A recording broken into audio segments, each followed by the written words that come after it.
Hello there.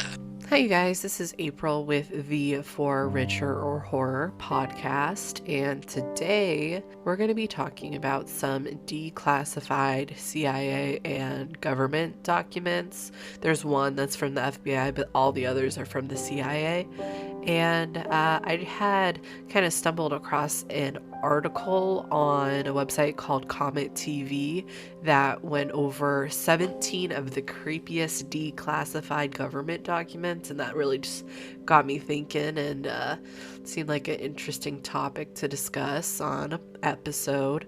Let me see here. There is a magical healer in the USSR. That's actually one of the ones I'll be talking about. Poltergeist, flying saucer, documented telekinesis. Did Hitler flee to Argentina? Psychic probe of Jupiter. Alien involvement in the Kennedy assassination. Lots about aliens, lots about UFOs, because obviously that was all dumped on us earlier this year. There was a lot of information dumped that had happened, especially with the Freedom of Information Act. That kind of got the ball rolling on all of this. What the fuck? So I'm on Comet TV and I see an article. The Empire Strikes Back originally had a different ending and it actually screened in theaters. What the fuck? I feel like I should know about that. I'm a Star Wars nerd. Why don't I know about that? Anyway, well, something to read after this. But so we're kind of going to go into our first one, which is on a person named Uri Geller. The Geller effect is actually named after him. I didn't know this prior to looking this up, but the Geller effect is honestly heavily associated with 1, metal bending, and 2, Stargate. Which that's honestly like so much information to go over, but it was just the use of people for kind of nefarious reasons, those that had any type of paranormal or parapsychological abilities, I would say. But this experiment was actually more based on clairvoyance and telepathy, which, I mean, the guy can bend metal and he's also clairvoyant and telepathic. Like, that is crazy. Oh my gosh. And it was really interesting to read this article because they had presented a lot of images in it so that you could see for yourself. So what they had done was, through a bunch of different avenues, there was a topic or a word that was thought of or had been... Let me just read the thing. Okay, so in each of the 8 days of this experimental period, we conducted picture drawing experiments. In these experiments, Geller was separated from the target material either by an electrically isolated shielded room or by the isolation provided by having the targets drawn on the East Coast. This was conducted in California. We have continued to work with picture drawing tasks in an effort to achieve repeatability so that we could meaningfully vary the experimental conditions to determine the effect of physical parameters on the phenomena. As a result of Geller's success in this experimental period, we considered that he has demonstrated his paranormal perception ability in a convincing and unambiguous manner. So they did this across 8 days. And the first day, it was they would open a dictionary, find a random word. So this hadn't even been thought out previously. Like, there was no way for him to know what the word was going to be that he needed to draw. And so the first word that was found in the dictionary was fuse. And he drew a firecracker. The image that was beside the word fuse was actually a firecracker. The next word was bunch, and there was a bunch of grapes.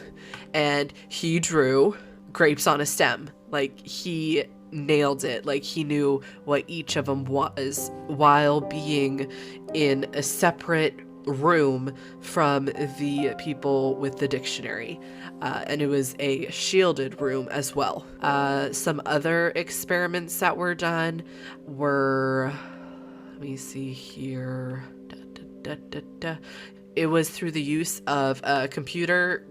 And I mean, this study was done in 1973, so I don't know how good the computer was. But anyway, this hadn't been presented to anyone. It was done on the East Coast, in which the word church was there, and Uri Geller drew a church. And then the other one was an arrow, and that one was a little bit more off. It kind of looked more like stairs, but it did have arrows on it, so he did like pass that experiment. So this was really honestly surprising to find out just how much he got correct. Like, he drew a devil when they were doing like the progression of humans. It was like something from the Bible, in which started as man and then end in the devil, and he drew it and he wrote the word Satan. There was I think I already said a camel, but there was the Golden Gate Bridge. There was the solar system. There were some that he could not get, and he said, I need to pass on this one because I don't either know what it is or how to draw it. But he did get a majority of these correct, which was crazy to me. So there is a lot of other CIA documents. There's ones on telekinesis. I had heard of one of a Russian woman who was telekinetic, and she was able to, of course, move objects just with her mind. However, I couldn't find that document on here. I really would have liked to discuss it. I had just seen a YouTube video about it, and the link didn't actually work, so that was kind of frustrating. But let's see here, what else is there? Oh, this is more about the Geller effect of metal bending. It's clearly not brought about by frauds, because there was a lot of conjecture about it. A lot of people were saying, nah, that's bullshit. But there were just so many studies done that proved it. I know in science you really can't say anything is proven, but it has, causality, or it has whatever the term is that, isn't proven, but it's factually based or something. I'm not entirely sure. So the next one is the only one that's from the FBI, and god damn, they redacted so much of this one. It's the one about Hitler. So there was a theory, it wasn't ever proven, but there was a theory that Hitler didn't die from suicide at the end of World War II. He had actually fled to Argentina. There was actually a movie that I had seen recently with Ryan Reynolds and The Rock, and it kind of talked about this a little bit, because Nazis had sent a lot of their artifacts and possessions to Argentina. So I'm like, okay, that's not entirely surprising. I'd heard, not just exclusive to this movie, it was just ironic that I'd just seen it. But yeah, so theory is that Hitler fled to Argentina rather than the supposed suicide. Since this document has so much redaction in it, it is impossible to read. But what I did find interesting was there was vast amounts of correspondence from J. Edgar Hoover. All right, so if it kind of cut right there, I had said something and I wasn't sure that I was correct about it or not, so I did a little bit of research to verify I was saying the right thing. But the article had a lot of correspondence between people whose names were redacted, of course, and J. Edgar Hoover, who was the director of the FBI at the time. And it really just said that people were insinuating, people were claiming and reaching out to him saying that Hitler has been spotted in Argentina. They send locations. And really the only response that Hoover sent back that wasn't redacted was, I acknowledge that I received your letter. But this was just something really interesting that I found. Also, some of the people who wrote in like had the worst grammar and spelling I'd ever seen, but that was the day before computers. All they had was their typewriter, and there's no grammar check on that or spell check. But yeah, this was something really interesting.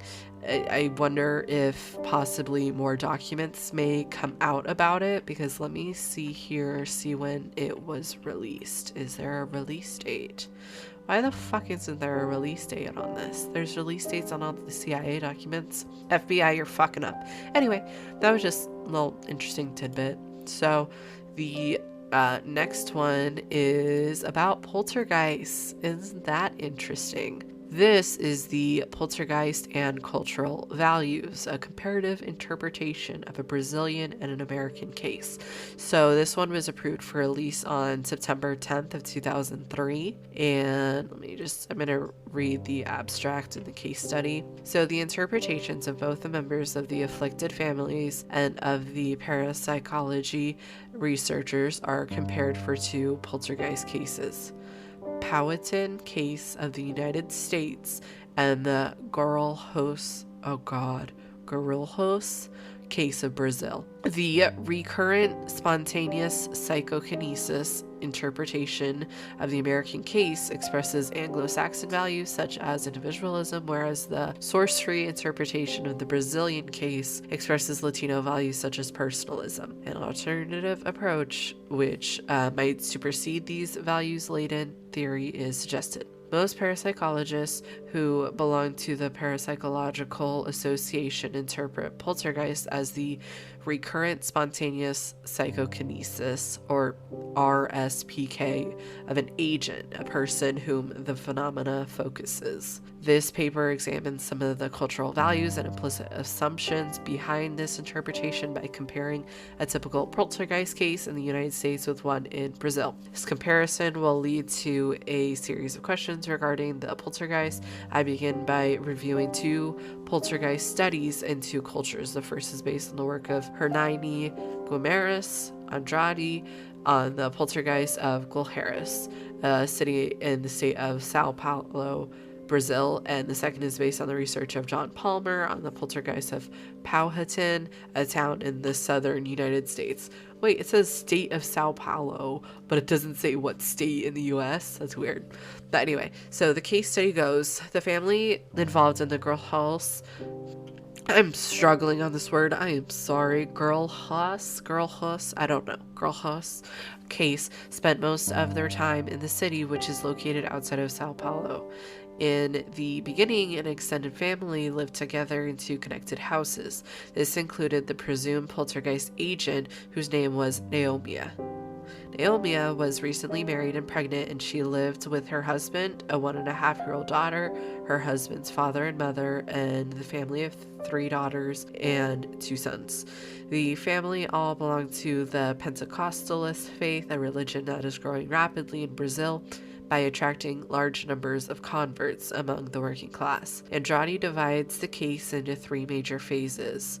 During the first phase, from April 27, 1973 to May 1st, 1973, the family experienced cuts on the furniture, some disappearances of money, and apparitions of a monstrous animal-like figure. The poltergeist ended after prayers and a Bible reading. During the second phase, from the end of April 1974 to October 25th of 1974, the family experienced rock showers, bodily cuts, first on the husband, then on Naomi's daughter, then on Noemia.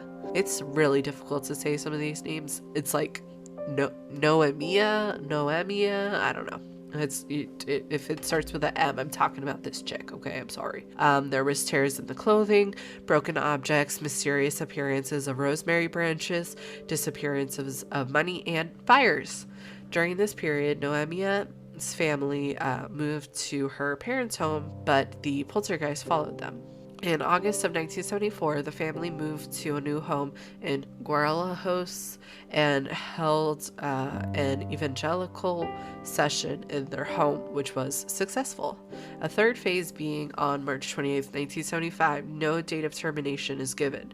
During this phase, the family experienced missing money, moving and breaking objects, and falling stones, but no more cuts. In addition, one of the children and a girl who did chores also showed signs of spirit possession, and Noemias reports having lost a tooth while she was sleeping. The religious leader of the family's church held a ceremony in which they anointed the corners of the house with a special oil, and this brought relief to the family. The family expressed two broad interpretations. Noemia's father-in-law believed that her husband had caused the problems because, and this is quoted, he began to fall away from the principles of the gospel, and we know that something would happen. End quote. The father-in-law believed that there were three monsters involved, one of which he defeated in a physical struggle. According to Noemia's husband, the poltergeist diminished after Noemia saw the figure of a deformed Satan and became more religious. Together, these comments indicate that one interpretation was the phenomena represented divine retribution for lack of religious faith. The second interpretation, which Andrade supported, was that the phenomena was due to sorcery. A mysterious pair of women attempted to enter the house on more than one occasion, and Noemia's notes that she saw that the women were carrying a clear plastic bag with candles and rosemary in them, which in Brazil are often materials for black magic rituals. In addition, sensitives of the family's religion made a psychometric reading of a piece of the family's clothing and said that someone had performed a work of black magic against them. Noemia's husband believed that the person responsible might have been an old lover. Furthermore, Andrade notes that the monster, which some members of the family saw, corresponds to the Umbanda spirit of the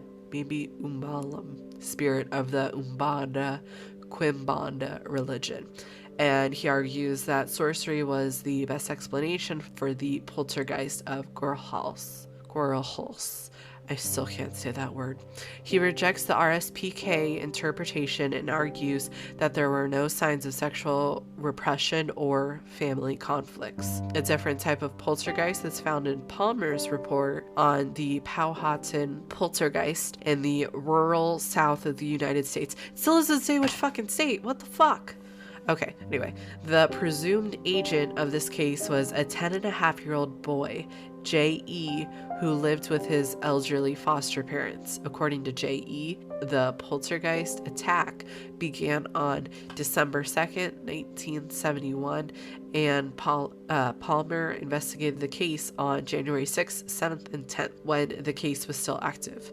The report does not give a precise date of the termination, although it appears to have ended prior to J.E.'s foster mother's death in April of 1972. The witnesses, which included J.E.'s great aunt, maternal grandmother, and local doctor, experienced stomping noises and objects moving. Like the Guarulhos case, the interpretations of the people involved were split. J.E.'s foster father believed that he had phenomena represented a revelation of God, and later he interpreted them as portents from God, warning about the impending deaths of his wife and J.E.'s great aunt.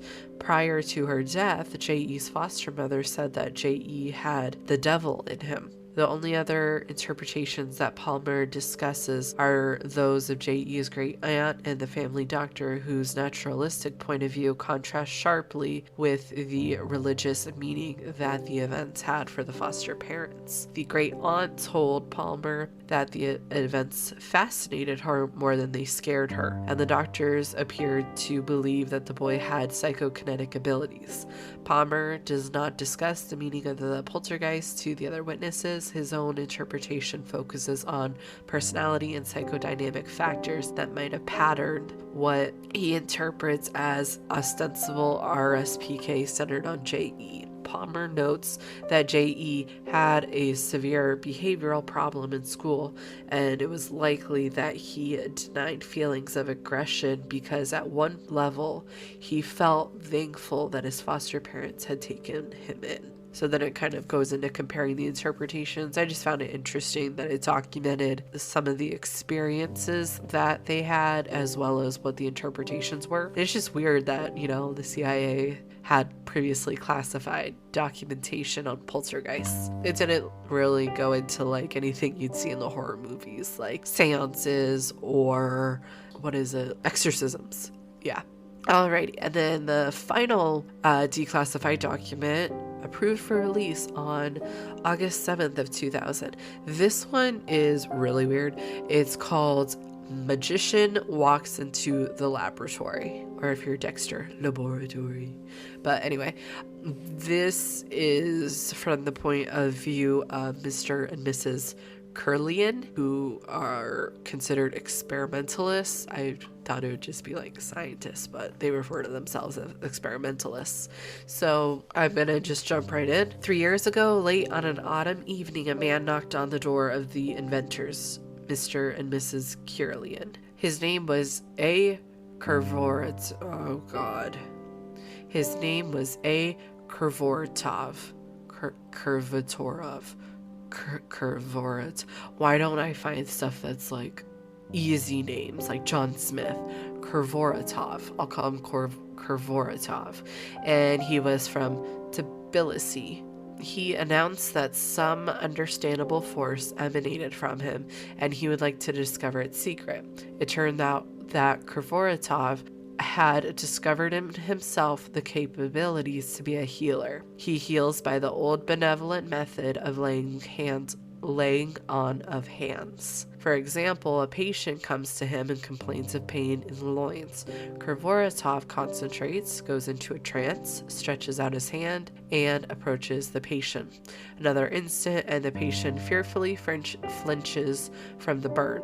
It is literally as if a hot, dry compress had been applied to the loins. This unpleasant sensation does not go away after that for the whole night. Sometimes an invisible heating pad aids. Did he have like syphilis or something? So it was like loins, or maybe it was chlamydia. He had some kind of STD, that's all I'm saying. Curlian connected Kurvoritov into the RF tank circuit and placed his finger under a microscope. The guest looked into the eyepiece and was shaken. From the pores and channels of his skin, protuberances were fiercely billowing. Whole schools of amoeba were creeping from place to place, first merging together into one blazing bonfire and then splitting up into pieces. Kurvoritov carefully took his fingers out and looked at them. Nothing. Again, he put his finger under the eyepiece, but the picture had changed radically. Now, orange, violet, blue stars were scintillating. You're upset. This has changed the electrical state of your organism, and the skin is a kind of mirror that reflects the internal bioelectrical processes, Curlian explained while looking into the microscope. Weeks of strange experiments began in which the magician, that's all they refer to, well, no, they keep saying Kurvoritov, in which the magician and the experimentalist himself were the subjects. Kurvoritov put his hand quite close to Curlian's head and literally poured hot lead over him. However, he didn't say anything and didn't look into his eyes. This means there cannot even be any talk of hypnosis. The heavy sensation did not leave Curlian all night, and it was as if his head was on fire. He was trying to think of where the energy could have come from. After all, Kurvoritov was not some kind of living generator, and even the guest himself acknowledged that while giving off energy, he did not feel fatigue. The next day, Curlian photographed fingers, his own and that of the magician, in the high-frequency field. One could clearly see how the luminescence bent around the biological object separately. There was no doubt both fingers were charged with electricity of the same sign, but what makes the touch of Kurvoritov cause sensation of heat? This is just the point, sensation. In transmitting heat, one expends energy. After all, sensation can be produced almost without energy by transmitting simply information. And what do the experiments say? Curlian checked the dielectric properties of the skin on Korotov's hands. This is the point. The resistance was 3 to 5 times higher than the usual value. Of course, the dry, rough skin of the hands of a person occupied with heavy physical labor may have some such properties, but after all, the palms of the Tbilisi magician were pink soft, just like a baby's. It is of interest as to how the guest is charged while being locked up in the bathroom before each use. Experimentalists photographed the fingers of Korvatov before his preparation in the bathroom and afterwards. On the first photograph, there was the conventional distribution of the redacted potentials of a healthy person, while on the second, many potential redacted had vanished. I don't know what the fuck it says. As if the electrical conductivity had been lost. The pattern of the protuberances had likewise changed radically. A gold flame bubbled madly against a black background, as if it were breaking through an invisible barrier. The experimentalists assumed that in preparing for the procedure, Korvatov rubbed his hands with some substance, probably ozercite, in order to increase the dielectric resistance of the skin. The mechanism by which the healing procedure of the magician operates appears to us to be the following. S. Curlian says, the body of any person situated in the Earth's electrostatic field is charged negatively. Since the skin of the fingers and palm of the magician was, as it were, covered with a mutual dielectric glove, a potential of any signs may be induced on it. During the procedure, while healing hands are placed on the head and body of the patient, the electrical charges of the patient's body excite or polarize positive charges that are equal in magnitude but opposite in sign on the glove. An electric field is formed between the skin on Korvatov's hands and the skin of the patient. This field has an intensity which increases as the spacing decreases. The electrons and ions situated in the air gap tend to move toward the photoelectrodes. The positive ones move toward the skin of the patient, Curlian, while the negative ones toward Korvatov's hands. The ion flux blows past and at the same time heats the sick organs and stimulate their recovery. In a word, the same thing occurs in the ionic Charcot shower. I don't know what that means. Dearsonalization and other similar methods of electrical healing which are used extensively in modern medicine. This is what may be assumed for the time being. Much is still ununderstood. It is far from clear as to whether or not the dielectric plays such an important role in the healing procedure of the magician. After all, the healer, regardless of the apparent complete exposure, steadfastly insists on the purity of his seances. Curlian repeatedly attempted to repeat the focus of Korvatov, but alas, unsuccessfully. The action of one person on another at a distance via a field so far remains a puzzling phenomenon in nature. Recently, Professor of Leningrad University, P. Polyov, demonstrated that our body generates and possibly perceives an electrical field, and concerning the fact that a person senses an electromagnetic field and an ordinary magnetic field has been known for a long time. The question arises, does not the magician change the information processes in the organism of the patient through the other? In order to answer this and other questions, further investigations that are carried out at a higher level are required. So that one, while it was very wordy, was pretty interesting because, you know, someone was presented to be a healer, and by the benevolent method of laying the hands was healing people. And he produced heat from his hands. They had, you know, done a lot of testing under microscopes, and they had eliminated a lot of possible influences, I would say. But, you know, the conclusion was more investigation needs to be done. And it wasn't, from what I found. But yeah, this was the last of the CIA declassified documents that I personally found really interesting. You can honestly go to CIA, let me find the URL. Let me find it. I'm gonna find it. It's right here. Okay. CIA.gov/reading room. Everything's electronic. You just type in your query. That's what it says. You type in your query, and a bunch of articles relating to it will populate, the same way any search engine works. I don't know why I felt I needed to explain that. It's not as easy as as I may make it out to come, because the titles don't always have the information that you're looking for. So I was trying to find articles on telekinesis, and nothing would pop up.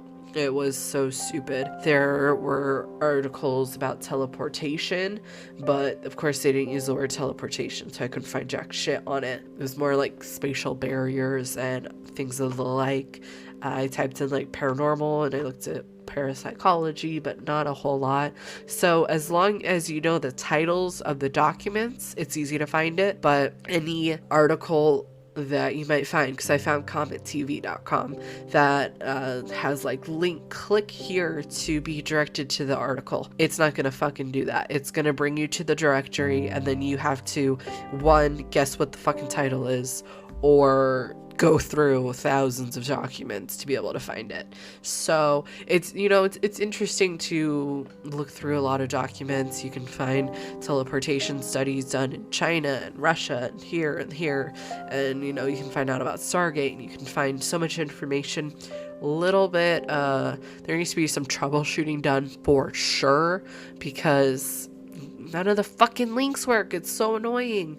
But I highly recommend taking a look, finding information that, you didn't previously know. It's always a good day to learn something new.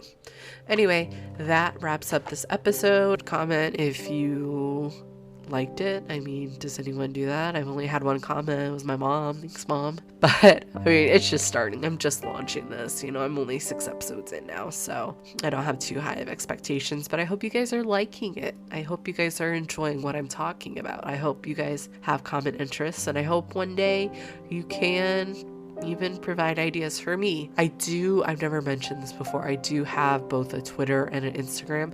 I'm gonna be honest, I don't check it that often. I think it's been over a week. It's just I'm holding on to the handles in case anything comes of them, but so far not so much. But yeah, you guys can reach out to me there. For Instagram, it's For Richer or Horror, and then Twitter, since you can only use so many characters, it's Richer or Horror is my handle. Then yeah, that's about it. Well, I hope you guys have a great day. Bye.